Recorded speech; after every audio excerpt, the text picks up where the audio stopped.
Some nights arrive heavy, suffocating and unannounced. For me, it wasn't just a night. It was a season of endless grey days and foggy, joyless nights. Outwardly, my life looked fine. Family, home, blessings. Inside, I was crumbling, isolated behind invisible glass. Depression isn't just sadness. It's emptiness, a numbness that makes even breathing feel like work. The worst part was the loneliness, the belief that no one could understand or reach me. As a Muslim, I felt guilty. Prayer felt hollow, my connection to Allah severed, and shame pushed me further into darkness. I tried therapy, medication, everything the world suggested, but nothing touched the root of my pain. Each failed attempt deepened my hopelessness, making me feel broken beyond repair. I was searching for a cure for my soul in places that could only treat the mind and body. None of those roads led me back to myself or to my Lord. The breaking point came on a silent Tuesday night, the weight on my chest unbearable. I saw a stranger in my reflection, hollow, exhausted, lost. My soul was tired in a way sleep couldn't fix. I felt furthest from Allah, unworthy of His mercy, haunted by whispers that I was a lost cause. In that darkness, I curled up on my prayer mat, not to pray, but to weep, empty and broken. I had nothing left to offer, no hope to cling to. Then a memory surfaced, the story of Prophet Yunus, peace be upon him, swallowed by a whale, trapped in 3 layers of darkness. In his despair, he called out to his Lord, not with a long plea, but with a simple, powerful admission. He acknowledged Allah's perfection and his own state. That story in my own darkness became my lifeline. I realized I wasn't alone in my struggle.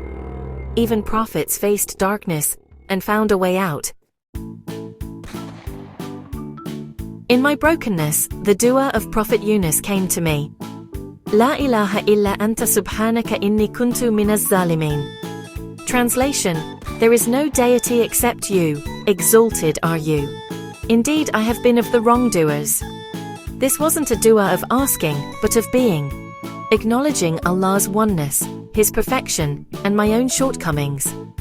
It was the ultimate act of surrender, stripping away ego and blame. Admitting my need didn't inform Allah. It opened my heart to His help. The promise is clear. Allah responded to Yunus and saved him from distress. And thus do we save the believers. This is a universal promise, not just a story. The Prophet Muhammad, peace be upon him, said, "Whoever prays with these words, Allah will answer." That night, I recited the dua, not expecting a miracle, but feeling a subtle shift. For the first time in months, I felt a flicker of hope. I decided to hold on to this rope, making the dua the anchor of my recovery. I made a pact with myself and with Allah to begin a journey of healing. This was my turning point. With hope rekindled, I committed to a 40-day challenge, a pact with Allah to show up every day, no matter how I felt.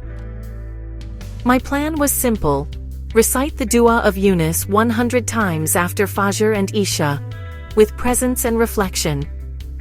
Each word became a spiritual cleansing, reminding me of Allah's power, His perfection, and my own need. I recommitted to my 5 daily prayers, approaching them as appointments with my healer. In sujud, I surrendered my worries and pain, speaking to Allah like a child to a loving parent. I added journaling. Each night, I wrote down my struggles and, on the other side, at least 3 things I was grateful for. This practice of gratitude, though difficult at first, slowly retrained my mind to see blessings amid the storm. The routine was holistic, soul, mind, and body. I trusted that if I took one step toward Allah, He would come running toward me. This was my daily act of faith. The first week was the hardest. Depression fought back, and motivation was scarce. I focused on one prayer, one recitation at a time, showing up even when I felt nothing. By the second week, the heaviness began to lift. A subtle lightening, a small noticing of beauty, a flicker of hope. Nightmares faded, replaced by gentler dreams. By the third and fourth weeks, I reconnected with family, smiled, and felt warmth in my chest. My prayers felt real. My sujood was filled with sincere tears. Tears of hope, not despair. Gratitude grew, and negative thoughts lost their power. By the end of 40 days, I wasn't cured, but I was no longer trapped. Depression became a visitor, not a resident. I had tools to manage it, and most importantly, I had reconnected with Allah. The Dua of Yunus was my lifeline, pulling me from darkness to shore. Healing, I learned, is a slow dawn, not a sudden sunrise. The healing power of this dua aligns with both faith and psychology. La ilaha illa anta declares Allah as the center, not our pain. Subhanaka glorifies Allah's perfection, even when we don't understand our suffering. This is radical acceptance, trusting Allah's wisdom, even in hardship. Inni kuntu minaz zalimin isn't toxic guilt, but humble responsibility.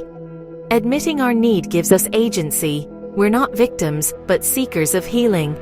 This three-part formula resets our soul. Acknowledging Allah's power, accepting His wisdom, and taking responsibility. It breaks the cycle of blame and despair, shifting us from protest to surrender. Healing begins when we realign with our Creator. This is the true source of lasting peace. If you're in darkness, know you're not alone. Your pain is a test, not a punishment. Healing is a journey, not an instant miracle. Don't rely on dua alone. Take action and trust Allah's promise. Here's a simple routine. After Fajr, recite the dua 100 times, reflect on its meaning, and write down 3 things you're grateful for. Set a small positive intention for the day. Before sleep, pray Isha with presence, recite the dua again, and journal your struggles and blessings. End by seeking forgiveness and surrendering your worries to Allah. Some days will be hard. Just focus on the next small step. This dua is a rope from Allah. Your job is to hold on, trust in His promise. And thus do we save the believers. He saved Yunus from the whale. He can save you from despair. Take the first step. Your dawn is waiting.